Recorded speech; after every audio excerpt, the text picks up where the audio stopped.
안녕하세요. 워렌텍 IT 임플란트의 필수의 외형인 프로그레시브 파워 스레드의 특징과 장점에 대해서 설명을 드리도록 하겠습니다. IT 임플란트 같은 경우에는 외측벽이 2도 테이퍼, 내측벽이 4도 테이퍼를 가져서 전체적으로 테이퍼를 가지고 있어서 초기 식립을 할 때 초기 고정도가 굉장히 높게 나오는 특징이 있고요. 이 내측 외측의 기울기의 차이 때문에 아래로 갈수록 스레드의 깊이가 깊어지면서 스레드가 좀 커지고 면적도 넓어지는 효과가 있습니다. 또한 하단부 3분의 1 지점에는 커팅 엣지가 있어서 셀프 탭핑해서 임플란트를 씹는 데 도움을 주고 있죠. 구조적으로 조금 더 확대해서 이제 보게 되면 위에 마이크로 스레드가 있고 그 아래쪽에 이제 매크로 스레드가 시작이 되는데 사각 나사를 가지고 있죠. 이게 이제 하단부 쪽으로 가면 좀 더 깊게 내측벽이 파이기 때문에 상대적으로 스레드가 깊이가 깊어지고 그만큼 표면적은 늘어나는 효과가 있습니다. 그래서 이제 이러한 것들은 전체적으로 아래쪽에서 고정력을 증가시키고 이 늘어난 면적은 2차 안정도를 조기에 확보하는 데 굉장히 큰 도움을 주죠. 본 측면에서 보시면 대구치부에 발직을 하게 됐는데요. 이 경우에 보면 아래쪽에 발치와의 라미나 듀라 있는 쪽에 임플란트가 고정이 되게 되는데 사실은 아래쪽 하단부에서 어느 정도 고정력을 얻는가가 초기 고정의 가장 큰 변수가 됩니다. 그래서 아래쪽으로 갈수록 프로그레시브 파워 스레드로 나사가 깊어지고 면적이 늘어나는 것은 이런 발직에 있어서 초기 고정을 높게 얻는 데 굉장히 큰 도움을 줍니다. 그래서 9년째 보시면 굉장히 좋은 임상 결과를 유지하고 있고요. 상악에서 약간의 상악동을 밀어 올리면서 잔존골이 한 6mm 내외 되는 케이스에서 임플란트를 식립하는 경우인데요. 이때에도 아래쪽에 파워 스레드가 좀 깊게 형성이 되어 있는 것이 사이너스의 월에 인게이지 되는 정도가 굉장히 강하기 때문에 하단부 쪽에서 즉 사이너스 플로어에서 초기 고정을 높게 얻을 수 있는 효과가 있습니다. 그래서 구치부에서 대부분 이렇게 약간의 펀칭을 해서 의도적으로 사이너스 리프트를 하면서 임플란트를 심으면 높은 초기 고정력을 얻을 수 있고 이것은 에이픽스 쪽에서 발달되어 있는 파워 스레드의 역할로 높은 초기 고정력을 얻을 수 있는 효과가 있는 것입니다. 보시면 그 임상 결과 보철목까지 세팅이 된 경우고요.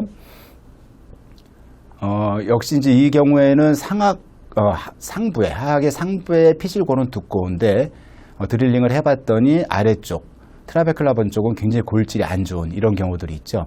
이런 경우에 하단부 쪽에서 잡아주는 리액션 이 부위가 약하면 위에서 코티가본에서 픽스처가 걸렸을 때 아래쪽에서 잡아주지 못하고 제자리에서 핑 도는 보통 이제 스트리핑 된다, 임플란트가 제자리에서 돈다 이런 표현들을 하는데요. 그런 경우들이 하악 구칩에서 종종 생기곤 하죠.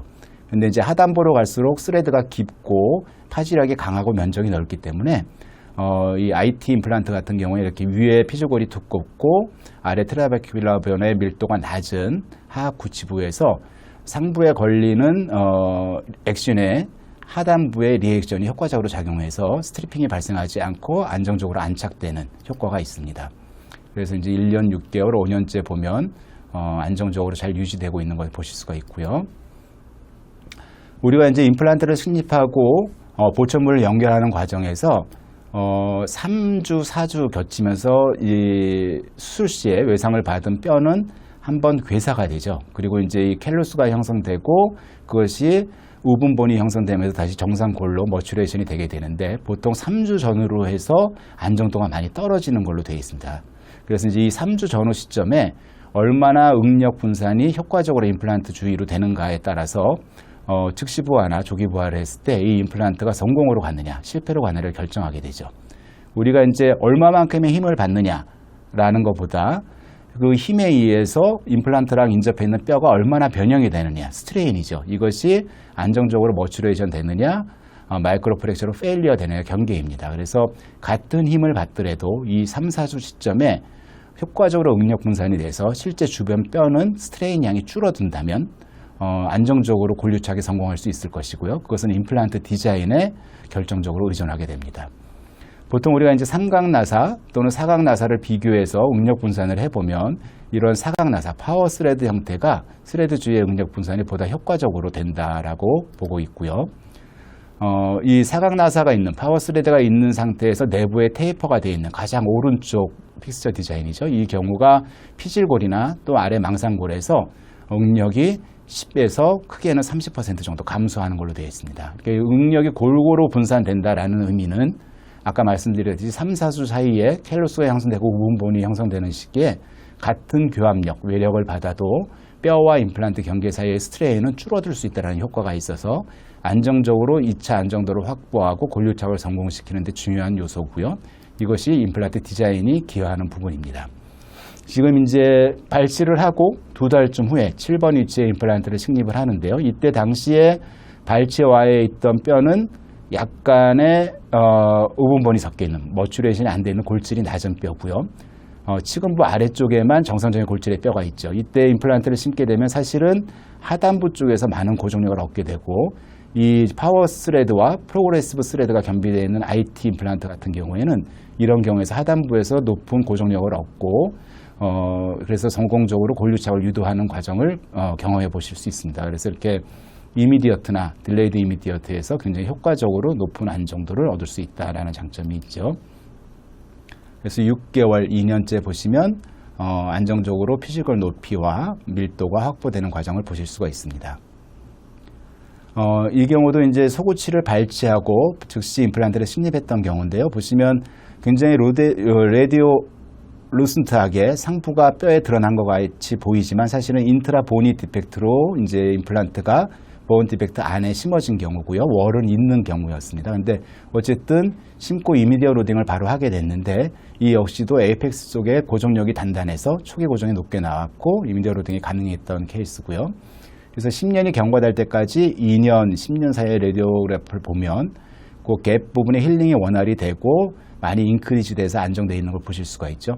이러한 특징들은 이제 하단부에 프로그레시브 파워 스레드로 초기 고정을 얻고 넓은 면적으로 2차 안정도를 안정적으로 이미디어 로딩 중에도 확보했다는 것, 또 위에 마이크로 스레드와 조인트 디자인, 7도 조인트 디자인이 조인트에서의 응력 분산하고 바이올로지를 아주 좋게 유지를 해서 본이 인크리즈 되는데 방해를 주지 않아서 보시다시피 10년째 됐을 때에는 많은 뼈가 증가되고 안정적으로 연소적 높이가 유지되는 현상을 보여준다라는 것입니다. 그래서 우리가 프로그레시브 파워 스레드를 얘기할 때 가장 큰 장점은 아래쪽으로 갈수록 스레드의 깊이가 깊어진다. 그래서 파워풀하게 픽세이션을 할 수 있다. 초기 고정을 높게 얻을 수 있다라는 것이고요. 하단부 쪽으로 면적이 넓어지면서 2차 안정도를 빠르게 확보할 수 있다라는 것입니다. 그래서 이러한 디자인들은 발즉할 때나 또는 딜레이드 이미디어트로 발치하고 한 2달 후 임플란트를 식립할 때 또는 상악골에서 사이너스 쪽에 뼈가 한 5mm에서 7mm 남았을 때 그때 사이너스 플로어에 고정을 하는 과정에서 아주 유용하게 작동을 하는 픽스처 디자인이라고 말씀드릴 수 있겠습니다. 감사합니다.